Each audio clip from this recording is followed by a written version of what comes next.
দুইজন সাহাবীর কাঁধের উপরে ভর করে তিনি মসজিদে নববীতে প্রবেশ করেছিলেন এবং খুতবা দিতে গিয়ে বললেন, আল্লাহ তাআলা এই পৃথিবীর সমস্ত সম্পদ, জাগতিক সম্পদ তার এক বান্দাকে তিনি দিতে চেয়েছিলেন, কিন্তু তিনি সেই সমস্ত সম্পদকে উপেক্ষা করে তিনি আল্লাহর কাছে ফিরে যাওয়া পছন্দ করেছেন।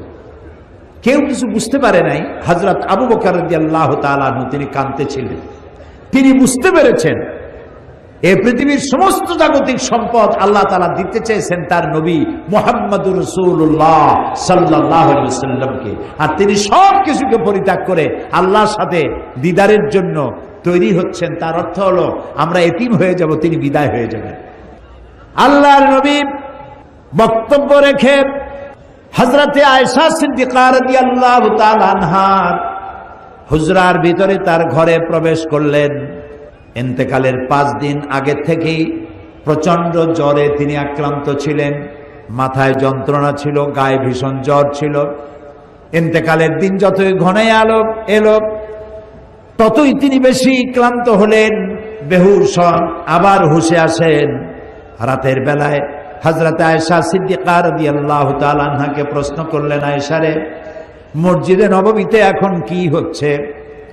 হযরত আয়েশা বলেন, ইয়া রাসূলুল্লাহ, মসজিদে নববীতে সাহাবায়ে কেরাম দীর্ঘক্ষণ আপনার অপেক্ষা করে আপনাকে না পেয়ে আমার আব্বার ইমামতিতে তারা নামাজ আদায় করছেন, ইশারা নামাজ হচ্ছে, কিন্তু সাহাবায়ে কেরাম পেছনে তারা নামাজের ভিতরেই কাঁদতেছেন।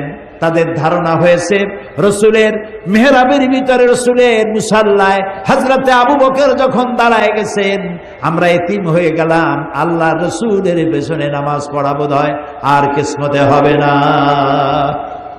আল্লাহর নবী হযরত আয়েশাকে ডেকে বলেন, আয়েশা রে, মসজিদে নববীর দিকে যে দরজা জানালাটা আছে সেটাকে একটু খুলে দাও, আমি নামাজের দৃশ্য দেখতে চাই। জানালা খুলে দেওয়া হলো।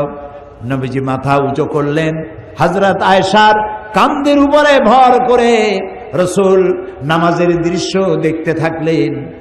আবার তিনি শুয়ে পড়লেন, চোখের কোণা থেকে পানি বেয়ে পড়তে লাগলো। হযরত আয়েশা বলেন, ইয়া রাসূলুল্লাহ, নামাজের দৃশ্য দেখে কাঁদেন কেন?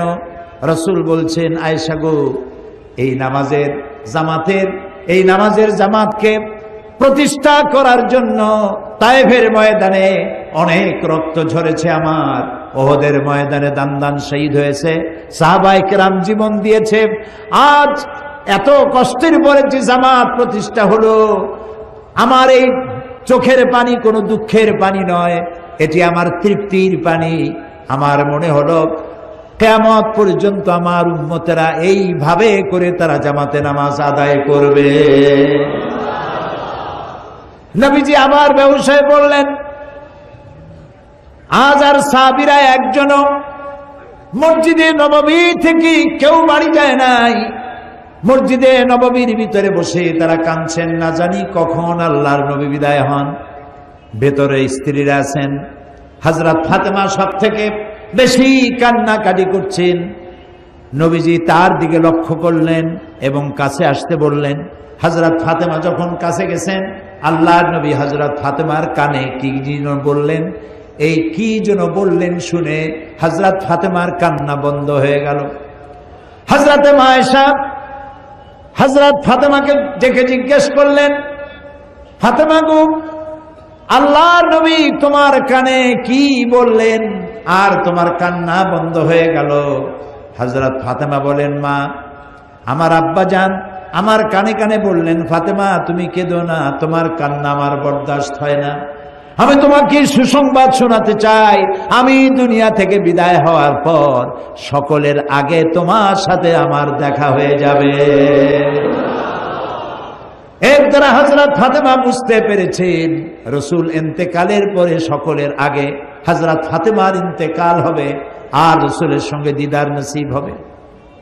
ফজর হয়ে এলো, নবীজি বেহুশ অবস্থায় পড়ে আছেন।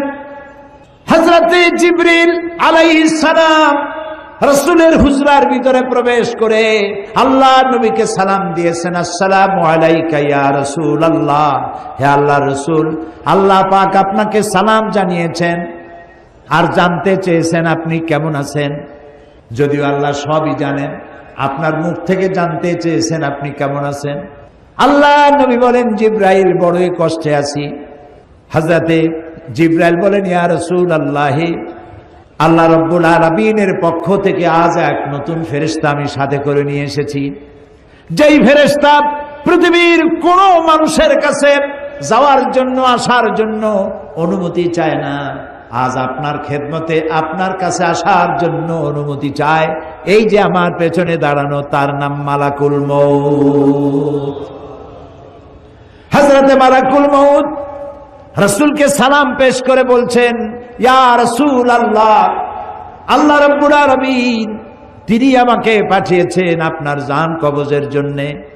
আমি এই পৃথিবীতে কারো জান কবজের জন্য অনুমতি চাই নাই, আপনার কাছে অনুমতি চাওয়ার জন্য আমাকে বলা হয়েছে।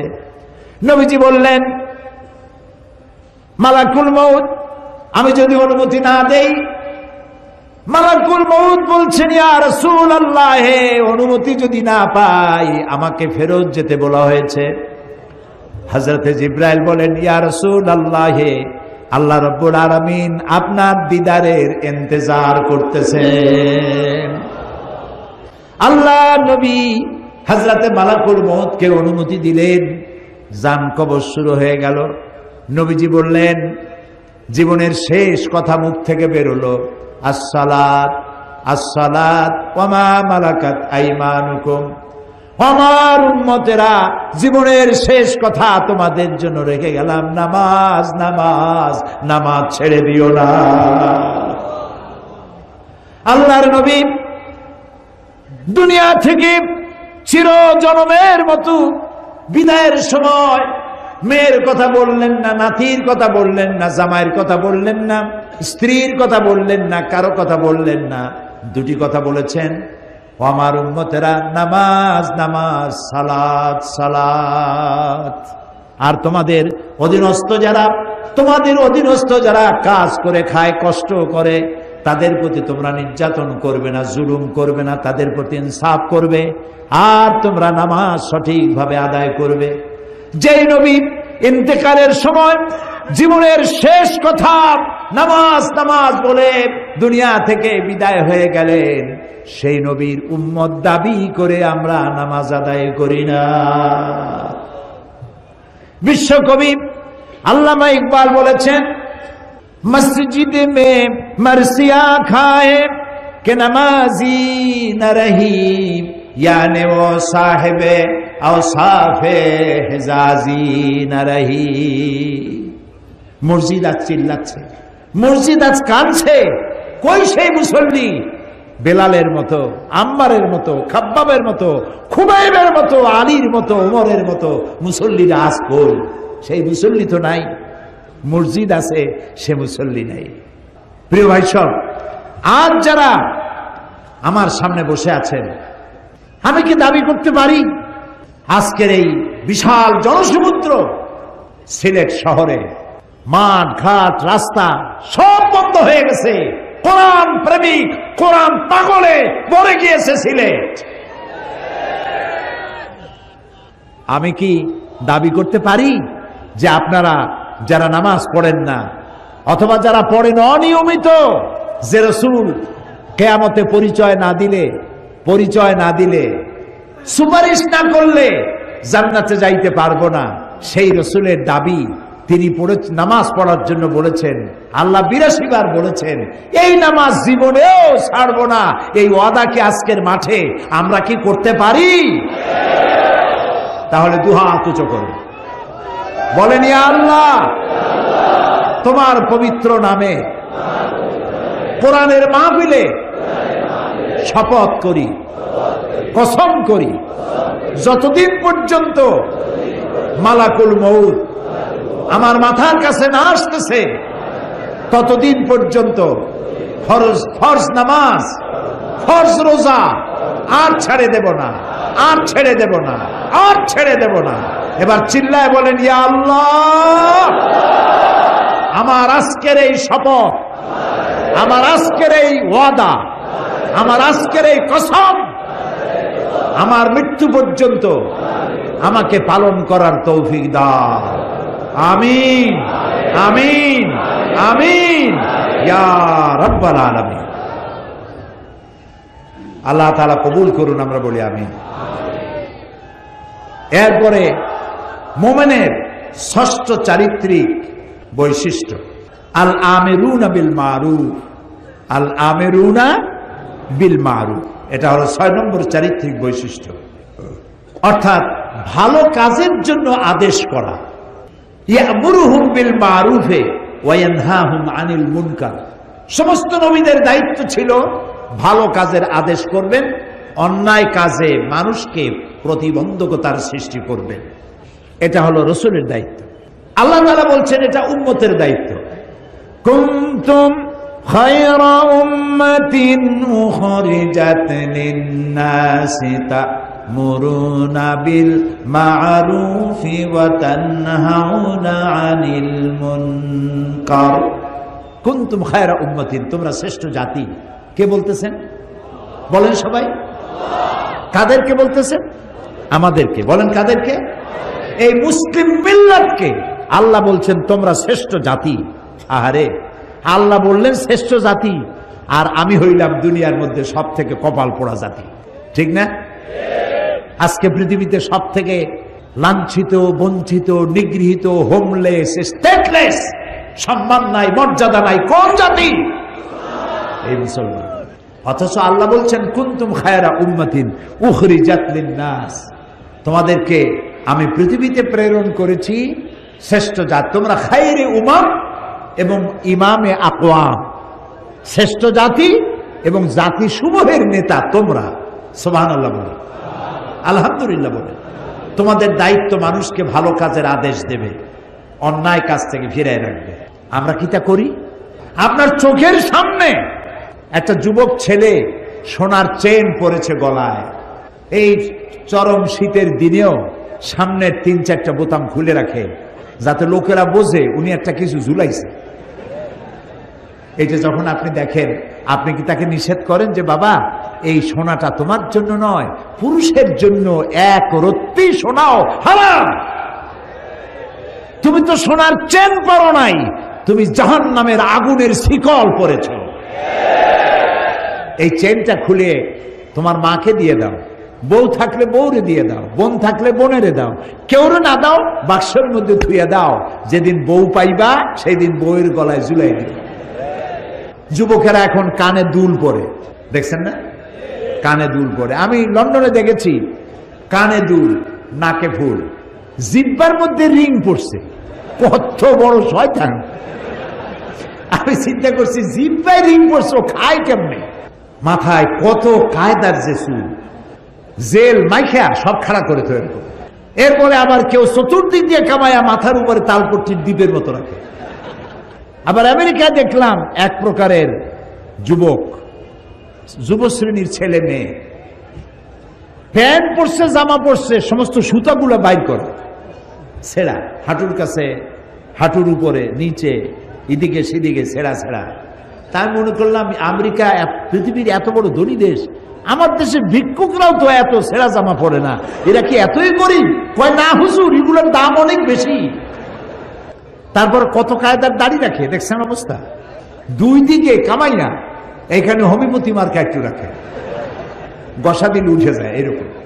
আবার এখান থেকে মোষের সাথে একটা দাগ দিয়ে রাখে এখানে। আবার কেউ বা মাঝখান দিয়ে কামাইয়া 2 দিকে রাখে।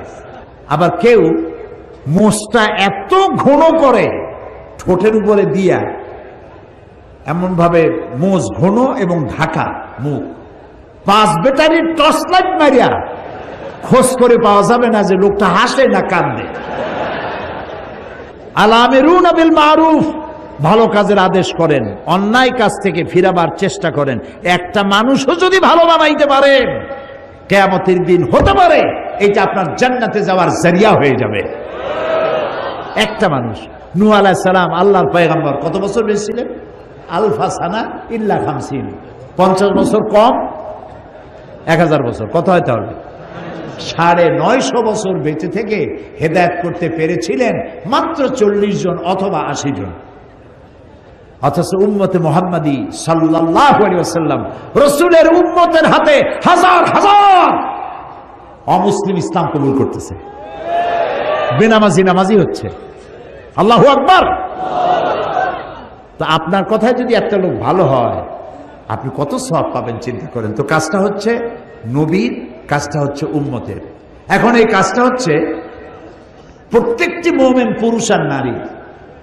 আল মুমিনুনা ওয়াল মুমিনাতু বা'দুহুম আউলিয়াউ বা'দ ইয়া'মুরুনা বিল মা'রুফি ওয়া ইয়ানহাউনা আনিল মুনকার।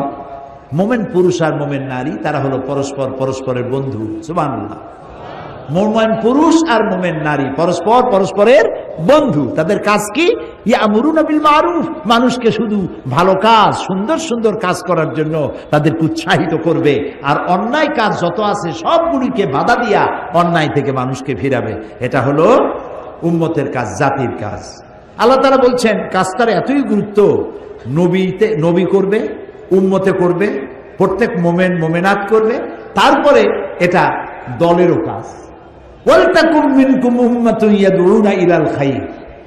প্রত্যেকটি এমন একটা দল থাকতেই হবে তোমাদের মধ্যে যে দলটির কাজ হবে মানুষকে ওয়া'মুরুনা বিল মা'রুফ ওয়া ইয়ানহাউনা আনিল মুনকার, মানুষকে ভালো কাজের আদেশ করবে, অন্যায় কাজ থেকে ফিরিয়ে রাখবে। উলাইকা হুমুল মুফলিহুন, এরাই সফল কাম হবে। সুবহানাল্লাহ, এরাই সফল হবে। এরপর আল্লাহ তাআলা বলছেন কাজটা শুধুমাত্র রাসূলের নয়, শুধুমাত্র উম্মতের নয়, শুধুমাত্র মুমিন মুমিনাতের নয়, শুধুমাত্র দলের নয়, কাজটা রাষ্ট্রেরও। ওই যে সূরা হজের আয়াত আগেই পড়েছি, ওইখানে এ পয়েন্টও আছে। আল্লাযীনা মাক্কান্নাহুম ফিল আরদ আকামুস সালাত ওয়া আতাউজ যাকাত ওয়া আমারু বিল মারুফ ওয়া নাহাউ আনিল মুনকার। রাষ্ট্রের কাজ হলো নামাজ প্রতিষ্ঠা করবে, যাকাত আদায় করবে। যাকাত কে আদায় করবে? রাষ্ট্র। রাষ্ট্র যাকাত আদায় করতে পারবে ওই সরকার যাকাত আদায় করতে পারবে যে সরকার নামাজ প্রতিষ্ঠা করবে। নামাজ প্রতিষ্ঠা করবেন না আর যাকাত আদায় করবেন, সুবিধাবাদ জিন্দাবাদ, এইটা ইসলামে নাই। 4টা কাজ 4টা কাজের 3টা করবেন, আপনি যাকাত আদায় করার অধিকার রাখেন সরকার। আর 4 কাজের 3 কাজ করবেন না, শুধু পয়সা কামাই করবেন যাকাতের নামে, আর এগুলা কি দিয়ে কি করবেন কোনো হিসাব থাকবে না, এটা চলবে না। রাষ্ট্রের কাজ হলো 1 নম্বর কাজ নামাজ আদায় করবে, নামাজ প্রতিষ্ঠা করবে, যাকাত আদায় করবে। যাকাত আদায় করলে কি হবে? যাকাত আদায় করলে এনজিওরা যে কামটা করতেছে সর্বনাশ, এই সর্বনাশটা এনজিওরা করার সুযোগ পাবে না। এনজিওরা কি সর্বনাশ করে? এনজিওরা সর্বনাশ করে সমস্ত ব্যাংক তার সুদের রেশিও হচ্ছে, প্রফিটের রেশিও হচ্ছে 15 থেকে 17%, আর সমস্ত এনজিওদের সুদের পার্সেন্টেজ হচ্ছে 35 থেকে 45%। আপনি যদি 1000 টাকা নেন, আপনার নামে 850 টাকা আপনাকে দিবে, 150 টাকা সার্ভিস চার্জ আগেই রেখে দেবে, লেখা হবে 1000 টাকা দেওয়া হয়েছে। আর কিস্তি পরিশোধ করতে হবে প্রতি সপ্তাহে সপ্তাহে। দিতে দিতে কয়েক হাজার দেওয়ার পরেও ওই প্রথম 1000 টাকা শেষ হবে না। এনজিওরা সুযোগ নিয়েছে, যাকাত আদায় করেন না বলে এই সুযোগটা তারা নিয়েছে।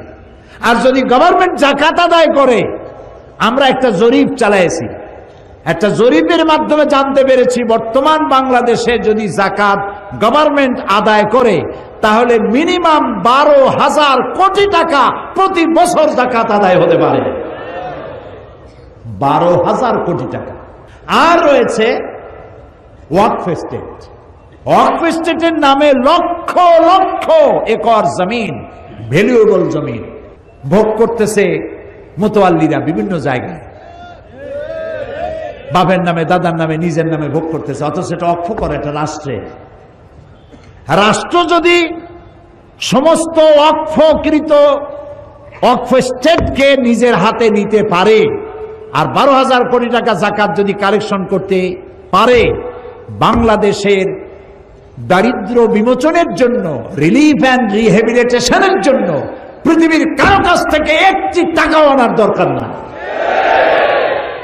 এটি যথেষ্ট হতে পারে। কিন্তু দুর্ভাগ্য আমাদের, আমরা সে ধরনের যারা এই কাজটি করবে তাদেরকে আমরা সুবিধা সুযোগ দিয়ে এই কাজটি করার জন্য সহযোগিতা করতে ব্যর্থ হয়েছি। এরপরে কোরআন বলছে এই কাজটি প্রত্যেক ব্যক্তি।